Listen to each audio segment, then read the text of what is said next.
So ayan, magluluto tayo ng long bean na may salami or ham. Ayan. At egg. Ito lang ating ingredients, guys. So maglalagay tayo ng konting oil. Konti lang para hindi siya oily. Igigisa ang ating bawang. Ayan, guys. Pwede nyong i-smash o cut. Pero in-slice ko lang siya, guys. Kailangan nating mag-adjust dahil yung amo ko, yung mga tao dito, ayaw nila ng lasa ng garlic. So, in-slice ko lang siya. Ayan. Igisa lang natin hanggang sa mag-aroma.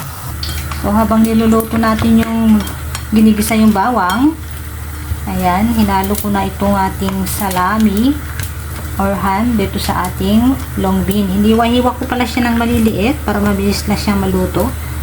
Ayan. Kapag okay na, lalagay na natin yung ating long bean o sitaw. Igisa lang natin siya hanggang sa maluto o lumambot yung ating sitaw. Ayan, guys, kailangan low fire para hindi masunog. Maglalagay tayo ng konting asin, pampalasa. Ayan, pamintang durog. Ayan, tamang halo lang hanggang sa maluto ang ating gulay. Ayan, guys, habang niluluto natin, kung bago ka pa lang dito sa aking channel, please subscribe, follow, and hit the notification bell para updated tayo sa mga videos pa na ating gagawin. So, ayan, guys, kapag okay na, nalagay na natin yung ating egg.